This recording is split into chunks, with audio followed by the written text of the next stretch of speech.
आप सब लोगों को मेरा नमस्कार।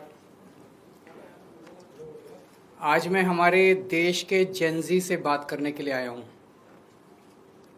हमारे देश के युवाओं से, स्टूडेंट्स से सीधे बात करने के लिए आया हूँ।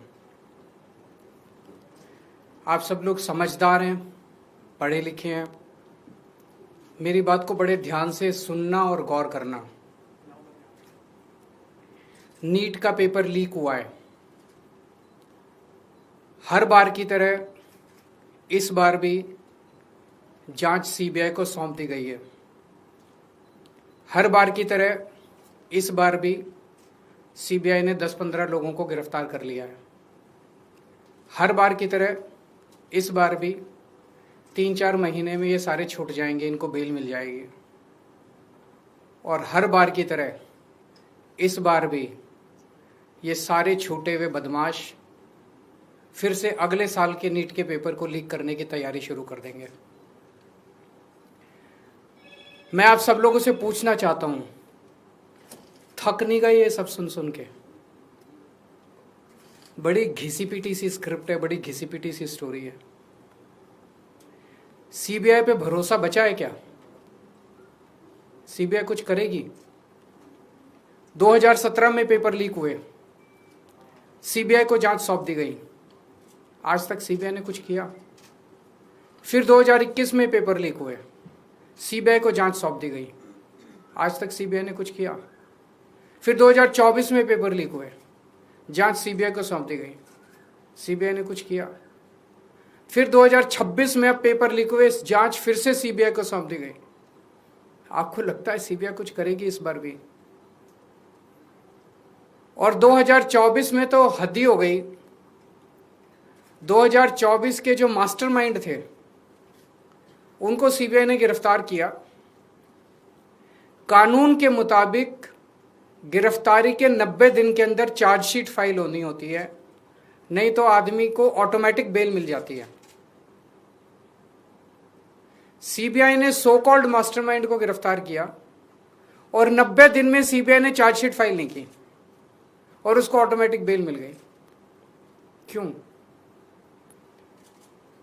आपको लगता है कि सीबीआई ने इसलिए चार्जशीट फाइल नहीं की क्योंकि सीबीआई इनएफिशिएंट है? ना, सीबीआई इनएफिशिएंट नहीं है। सीबीआई में बड़े अच्छे अच्छे अफसर हैं। क्योंकि सीबीआई उन्हीं लोगों को रिपोर्ट करती है जो इस देश में पेपर लीक करवा रहे हैं। सीबीआई किसी को सजा दिलवा ही नहीं सकती। एक बार इस सारे देश की भी बात करते हैं। 2014 से जब से मोदी सरकार आई है, टोटल हमारे देश में 93 पेपर लीक हुए हैं, 93। और इनमें अधिकतर paper double engine, triple engine की बीजेपी की, एनडीए की सरकारों में लीक हुए हैं। लगभग 6 करोड़ युवाओं का भविष्य इन 93 पेपरों में बंद था। 6 करोड़ लोगों का भविष्य बर्बाद हो गया इन 93 पेपर जो लीक हुए। इनमें मोस्टली पेपर लीक हुए राजस्थान में, उत्तर प्रदेश में, उत्तराखंड में और गुजरात में। इन 4 राज्यों में सबसे ज्यादा पेपर लीक हुए। इन चारों राज्यों में बीजेपी की सरकारें हैं। तो ये इत्तेफाक नहीं है कि इन चारों राज्यों में बीजेपी की सरकार है, केंद्र में बीजेपी की सरकार है, नीट का पेपर लीक हो गया। और अभी पिछले 1-2 दिन से खबरें आई हैं, ये जो नीट का पेपर लीक हुआ है इसका एपिसेंटर भी राजस्थान है। और इनमें जो 2-4 लोगों के ऊपर सुई गई है वो भी बीजेपी के नेता दिखाई देते हैं। तो इससे शक तो पैदा होता है कि क्या इन सारे पेपर लीक में इनके नेता शामिल हैं या इनकी पार्टियों का या सरकारों का संरक्षण है, या सीधे सीधे इनके नेता ही पेपर लीक करवा रहे हैं, उन्हीं का धंधा है। और अगर ऐसा है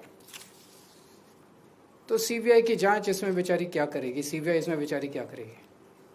तो मेरा जेनजी से सीधा सीधा, देश के युवाओं से सीधा सीधा पूछना है कि ऐसे ही चलेगा या कुछ करना है? ऐसे ही हर साल आप देखो, 2017 में पेपर लीक हुए, उसके 4 साल बाद 2021 में हुए, उसके 3 साल बाद 2024 में हुए, उसके 2 साल बाद 2026 में हुए, अब उसके 1 साल बाद 2027 में होंगे, और हर साल पेपर लीक होंगे अगर आपने कुछ नहीं किया तो।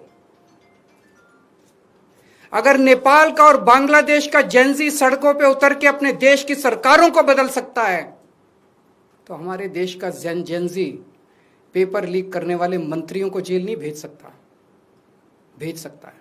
मुझे अपने देश के जेनजी पे पूरा भरोसा है। ये देश आपका है। इस देश के नेताओं को इस देश में कोई इंटरेस्ट नहीं है। इस देश के नेताओं के बच्चे विदेशों में पढ़ते हैं। हमारे देश के एक बहुत बड़े नेता ने कहा था, जरूरत पड़ी तो झोला उठा के चल दूंगा। मैं और आप तो झोला उठा के नहीं जाएंगे ना। हमारे बीवी बच्चे तो इसी देश में रहते हैं। हम तो इसी देश की पैदाइश हैं, हम तो इसी देश की मिट्टी के हैं, हम तो इसी देश के हैं। हमें तो इसी देश में रहना है, तो बचाना तो इस देश को हमें और आपको ही पड़ेगा। और अंत में एक बात मैं उन लोगों को कहना चाहता हूं जो लोग कहते हैं कि सिस्टम फेल हो गया, सिस्टम फेल हो गया, सिस्टम फेल हो गया। मैं आपकी भावना को समझता हूं, लेकिन जब आप सिस्टम की बातें करते हैं तो अनजाने में आप उन नेताओं को बचा रहे हैं जो नेता इस पूरे घिनौने खेल में शामिल हैं। अगर एक के बाद एक दर साल नीट के पेपर लीक हो रहे हैं, तो पैसा सबसे टॉप पे पहुंच रहा है, सबसे टॉप पे। ऐसे ही पेपर लीक नहीं हो जाते, नीट के जैसे पेपर ऐसे ही लीक नहीं हो जाते, पैसा सबसे टॉप पे पहुंच रहा है। तो जब आप सिस्टम की बात करते हैं तो आप उस टॉप को बचा रहे हैं, अनजाने में बचा रहे हैं। मैं जानता हूं आपकी मंशा नहीं है, लेकिन अनजाने में उस टॉप, ये सिस्टम कोई इमेजिनरी नहीं होता, फिक्शन नहीं होता, सिस्टम हवा में नहीं होता। सिस्टम के पीछे लोग हैं। सीधे आरोप लगाइए जो इस खेल के अंदर शामिल है, उनको जेल में भेजिए, सड़कों पे उतरिए, आंदोलन कीजिए और इस घिनौने खेल को बंद कीजिए। आज एक दूसरी बात भी मैं उठाना चाहता हूं जो इस देश के लोग फेस कर रहे हैं। अभी खबर आई है कि पिछले 2-3 दिन में रशिया से एक जहाज चला गैस लेके हमारे देश की ओर। हमारे देश को गैस सप्लाई करने के लिए रशिया से एक जहाज चला। भारत सरकार ने उसको रोक दिया। भारत सरकार ने रशिया से कहा कि हमें गैस नहीं चाहिए। हमारे देश के प्रधानमंत्री हमें कह रहे हैं कि स्कूटर इस्तेमाल मत करो, मोटरसाइकिल इस्तेमाल मत करो, कार इस्तेमाल मत करो, public transport, work from home कर लो, तेल बचाओ। रशिया हमें कह रहे हैं कि तेल की कमी है, गैस की कमी है, फर्टिलाइजर इस्तेमाल मत करो। रशिया हमें तेल दे रहा है, हमें गैस दे रहा है, कह रहे हैं हम तेरे से नहीं खरीदेंगे। क्यों नहीं खरीदेंगे? ट्रंप ने मना किया है। तो मोदी जी ट्रंप के सामने क्यों झुके हुए हैं? 140 करोड़ लोगों का हित जरूरी है कि ट्रंप जरूरी है? मोदी जी की क्या मजबूरी है कि ट्रंप के सामने झुके हुए हैं? मोदी जी ट्रंप की बात क्यों मान रहे हैं? पूरी दुनिया का कोई नेता, कोई देश ट्रंप की बात नहीं मान रहा, मोदी जी ट्रंप की बात क्यों मान रहे हैं? चारों तरफ अफवाह फैली हुई है कि एप्स्टीन फाइल्स के अंदर मोदी जी का नाम आया है, इसलिए मोदी जी डरे हुए हैं। चारों तरफ अफवाह फैली हुई कि अडानी को बचाना है, इसलिए मोदी जी डरे हुए हैं। मुझे नहीं पता क्या कारण है, उनके कोई भी व्यक्तिगत कारण हो सकते हैं। मेरा कोई इंटरेस्ट नहीं है मोदी जी का एप्स्टीन फाइल में नाम है कि वो अडानी को बचाने की कोशिश कर रहे हैं कि कोई और कारण है। मेरा उनके व्यक्तिगत जीवन में कोई इंटरेस्ट नहीं है। लेकिन मैं मोदी जी को कहना चाहता हूं कि 140 करोड़ लोगों के, आप एक तरफ इनको कह रहे हो कि गैस मत इस्तेमाल करो, पेट्रोल मत इस्तेमाल करो, किफायत करो, और दूसरी तरफ रशिया से तेल नहीं खरीद रहे। ऐसे समय में तो डिप्लोमेसी ये कहती है कि साम दाम दंड भेद, जहां से तेल मिले, जहां से गैस मिले, ले लेनी चाहिए, और आप उसको मना कर रहे हो। मोदी जी, मैं नहीं जानता आपके क्या व्यक्तिगत कारण है, लेकिन अगर आप अपने व्यक्तिगत प्रेशर को झेलने की क्षमता नहीं रखते हैं तो इस्तीफा दे दीजिए। 140 करोड़ लोग, बहादुर लोगों का देश है ये, जिसने बड़ी बड़ी कुर्बानियां दी हैं। हमारे देश में ऐसे बहुत लोग हैं जो ट्रंप को उसकी जुबान के अंदर उसमें जवाब देंगे, ट्रंप के सामने खड़े होकर उसकी आंखों से आंखें मिला के ट्रंप को जवाब देने की हिम्मत रखते हैं हमारे देश में। ऐसे व्यक्ति को प्रधानमंत्री बनाएंगे हम, जो ट्रंप को उसकी भाषा में जवाब दे। हमारा देश महान देश है, 140 करोड़ लोगों का देश है।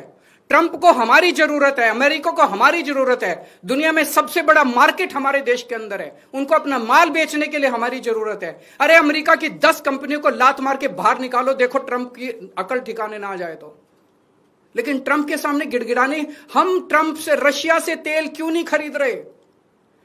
आज मोदी जी 140 करोड़ लोग आपसे फरियाद करते हैं, अभी तुरंत इसी वक्त रशिया से तेल खरीदना शुरू कीजिए, रशिया से गैस खरीदनी शुरू कीजिए और बंद कीजिए ट्रंप की गुलामी करना। हमारा देश महान देश है, बड़ी शर्म आती है, बड़ी दुख होती है, बड़ी कौफ्त होती है जब इतने बड़े महान देश का प्रधानमंत्री ट्रंप के सामने गिड़गिड़ाता है, उसके सामने झुक जाता है।